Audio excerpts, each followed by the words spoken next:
Hi பந்தங்களே, என் அன்பு பந்தங்களுக்கு என்னுடைய மனமார்ந்த வணக்கங்கள். இந்த வீடியோவில் நம்ம என்ன பார்க்க போகிறோன்னா, ஒரு கொடுமையை பார்க்க போகிறோம். என்னடா கொடுமைன்னு ஆரம்பிக்கிறேன்னு நினைக்காதீங்க. ஒரு 17 வருஷத்துக்கு முன்னாடி நடந்த கொடுமை. என்னடா வீடியோவும் தெரியல, வாய்ஸ் மட்டும் கேட்டுட்டு தான் நினைக்கிறீங்க. அந்த கொடூரம் என்னங்கிறத காமிக்கிறதே பாருங்களே. ஷாக் ஆயிடுவீங்க. Shock shock shock shock shock shock shock இதுதாங்க அந்த கொடூரம். அப்படியே கீழே வந்தோம்னா இங்கே பாருங்க, எஸ் ஜான்சன், மார்கரெட் கேத்ரின். அந்த ஃபோட்டோகிராஃபருக்கு என்னதான் என் மேலே கோவம்னு தெரில, என்னோடய இனிஷியல் போட மறந்துட்டார்.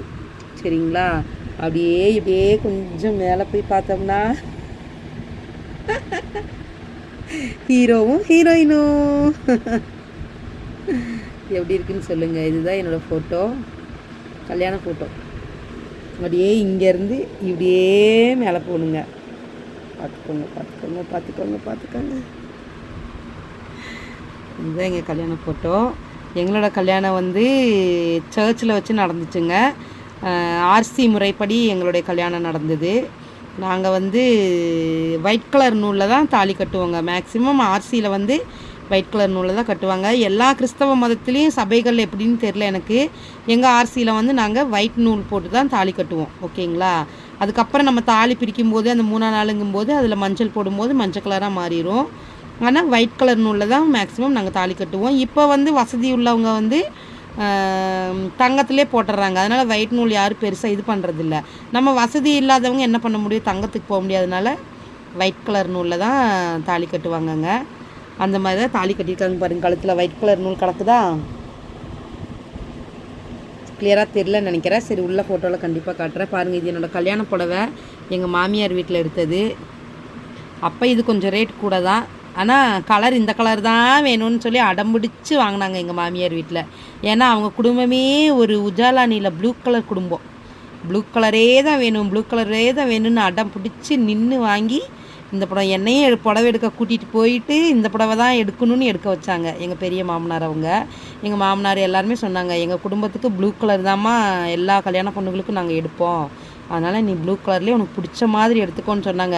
ஆனால் பிடிச்ச மாதிரி எடுக்கிறதுக்குள்ளே அவங்களே இந்த புடவையை செலக்ட் பண்ணி நல்லாயிருக்கு, இது உனக்கு சூப்பராக இருக்கும் நாங்கள். அப்படிங்களா? சரி, பெரியவங்க சொன்னால் கேட்கணுமேன்ட்டு ஓகே சொல்லியாச்சு. சரி, அப்படியே இப்போ ஆல்பத்துக்குள்ளே போயிடலாமா? இது வந்து எங்கள் பங்கு கோயில், எங்கள் கோயிலோட பலிபீடம்னு சொல்லுவாங்க. இது சுரூபம். இது இன்னும் அப்படியே தான் இருக்குது. செயின்ட் ஆண்டனிஸ் புளியகுளமில் வந்தீங்கன்னா பார்க்கலாம். ஓகேங்களா? இதுதான் எங்களோட பங்கு கோயில். இங்கே தான் கல்யாணம். எங்கள் பங்கு மீன் என் வீட்டுக்காருடைய பங்கு. என்னோடய பங்கு வேறு. அங்கேருந்து கல்யாணம் ஆயிடுச்சுன்னா நாங்கள் இந்த பங்குக்கு வந்துடுவோம். இவர் தான் மாப்பிள்ளை, பார்த்துக்கோங்க. மை மன்னவர். அன்னைக்கு பார்த்ததுலேருந்து இன்றைக்கி வரைக்கும் அப்படியே தான் இருக்குது. என்ன தலைமுடியும் மீச முடியெல்லாம் கொஞ்சம் நிறச்சிருச்சே தவிர ஆள் அப்படியே தாங்க இருக்கார். நம்மளை சொல்லுங்கள், இங்கே பாருங்கள், இருக்கிற இடமே தெரியல, ஆள் அரவமே தெரியாத மாதிரி. ஐயோ, எனக்கே சிரிப்பாக வருங்க. நான் பாப்பாங்க கிட்ட இந்த ஃபோட்டோலாம் காமிக்கவே மாட்டேங்க. ஏன்னா என்னோடய ஃப்ரெண்டு வந்து மேக்கப் பண்ணி விட்டுருந்தா, பியூட்டிஷியன் முடிச்சுட்டு பயவுள்ள பவுடரை போட்டு தீட்டுன்னு தீட்டி விட்டுருச்சுங்க. 1 மணி நேரத்தில் செட் ஆயிருன்னு சொன்னா, எனக்கு நைட்டு கல்யாணம் முடிஞ்ச அடுத்த நாள் வரைக்குமே செட் ஆகலைங்க. இதுதான் எங்களோட ஃபஸ்ட்டு ஃபோட்டோ. மெமரபிள் மூமெண்ட்ஸ் தான். சில ஃபோட்டோஸ், செலக்டிவ் ஃபோட்டோஸ் மட்டும்தான் நான் காட்டுவேன். ஓகேங்களா? ஒரு சிலதில் ரொம்ப பவுடராக இருக்கும். தாலி கட்டுற சீனெல்லாம் நான் காமிக்கவே மாட்டேன், முடியாது. இது வந்து எங்கள் அம்மாவுடைய அம்மாக்கிட்ட ஆசீர்வாதம் வாங்குறதுங்க. எங்கள் பாட்டி, எங்கள் அம்மாவை பெற்ற அம்மா, எங்கள் ஆயா. வந்து சர்ச்சுக்கு கிளம்புறதுக்கு முன்னாடி எங்கள் வீட்டில் நானும் என் தங்கச்சியும் சாமி கும்பிட்டது. எங்கள் அம்மா வீட்டை விட்டு நான் கிளம்ப போகிற நாள், மறக்க முடியாத நாள். என்ன பண்ணுறது, மறந்து விட்டோம். ஆனால் அதெல்லாம் சும்மா அப்போதைக்கு தான். அப்புறம் கல்யாணம் முடிஞ்சோன்னா மாப்பிள்ளையை கூட்டிகிட்டு ஓடி வந்துட்டோமா இல்லையா? வந்து 10 வருஷம் அங்கே தான் குடும்பம் நடத்தினோம். எங்கள் அம்மா கூடவே இருந்து குடும்பம் நடத்தினேன். பாப்பாங்களாம் இதானது அங்கே தான். தீர்த்தம் தெளித்து நம்ம பொண்ணு மாப்பிள்ளையை உள்ளே கூப்பிட்டு போவார். அந்த மாதிரி ஒரு பார்த்தீங்கன்னா தாலி கட்டு முடிச்சாச்சு. இவங்க வந்து எங்கள் மாமனார், எங்கள் மாமியார் அவங்க கூட எடுத்தது. இது எங்கள் அத்தை பையன், அம்மாவோட அண்ணா சம்சாரம் பையன். இவங்க எங்கள் கசின். இவங்க வந்து ஆங்கிலோ இண்டியன், அப்பாவோட கசின். இவங்க அப்பாவோட சொந்தக்காரங்க, இவங்களும் அப்பா சொந்தக்காரங்க. இவங்களாம் நம்ம கசின். ஏன் நான் டேப் வச்சு மறைச்சிருக்கேன்னா, ஒரு சிலருடைய ஃபோட்டோஸ் எனக்கு காமிக்க விருப்பம் இல்லை, அதனால அப்படி மறைச்சி வச்சுருக்கேங்க. ஓகேங்களா, பார்த்துக்கோங்க. அப்புறம் அடுத்தது காட்டுறேன். இது வந்து பார்த்திங்கன்னா எங்கள் அப்பாவும் எங்கள் அம்மாவும். என்னுடைய உலகமே இவங்க தான். எங்கள் அம்மா, எங்கள் அப்பா. எங்கள் அப்பா என்னோடய உயிர். இப்போ எங்கள் அப்பா என் கூட இல்லை. அப்போ எங்கள் அப்பா கொஞ்சம் உடம்பு சரியில்லாமல் இருந்தது என் கல்யாண சமயத்தில். அப்புறம் ரெடி ஆகிட்டார் எங்கள் அப்பா. அதுக்கப்புறம் சூப்பராகிட்டார். அடுத்தது பார்த்திங்கன்னா இது எங்கள் 4 பேருமே, எங்கள் மாமியார், எங்கள் மாமனார், எங்கள் அப்பா, எங்கள் அம்மா. இது வந்து நானும் என் மன்னவரும். அப்புறம் பார்த்திங்கன்னா இது மண்டபத்துக்கு போகிறப்ப ஆரத்தி எடுத்துகிட்ருக்குறாங்க. இவர் எங்கள் மாமா பையன். நமக்கு உறவு எல்லாம் வேணும் இல்லைங்களா.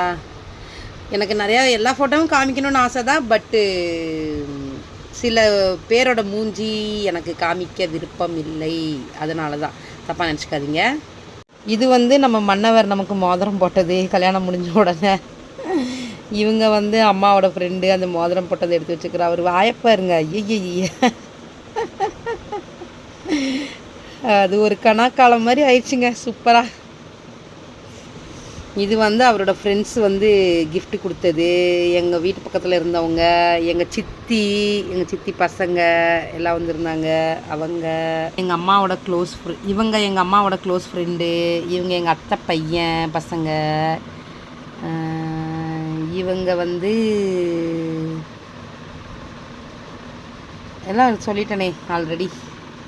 அதுக்கு அடுத்தது இவங்க எனக்கு ஒரு அத்தை பசங்க, அத்தை பிள்ளைங்க.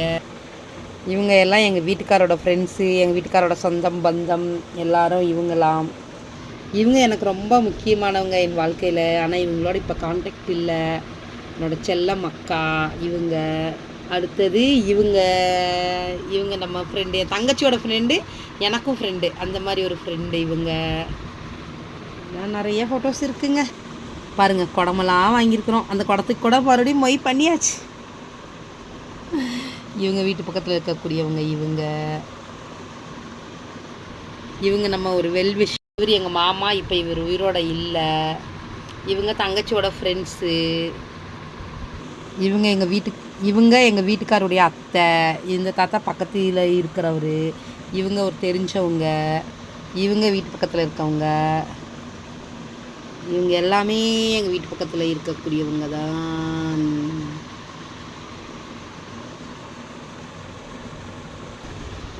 ஓகே பந்தங்களே, ஏதோ முடிஞ்ச அளவுக்கு 1-2 ஃபோட்டோஸ் காமிச்சிட்டேன். ஃபுல்லாக காமிக்க முடியாது. பயங்கர மோச நிலமையில் இருக்குங்க.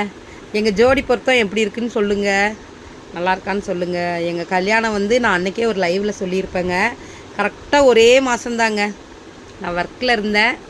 ஃபோன் வந்தது, வந்து பார்த்தாரு, ஓகேனாரு. அடுத்த வாரம் நிச்சயம், அதுக்கு அடுத்த வாரம் பட்டு எடுக்கிறது, அதுக்கு அடுத்த வாரம் கல்யாணம் அப்படின்னு 4 வாரத்துக்குள்ளே கல்யாணம் முடிஞ்சு போச்சு.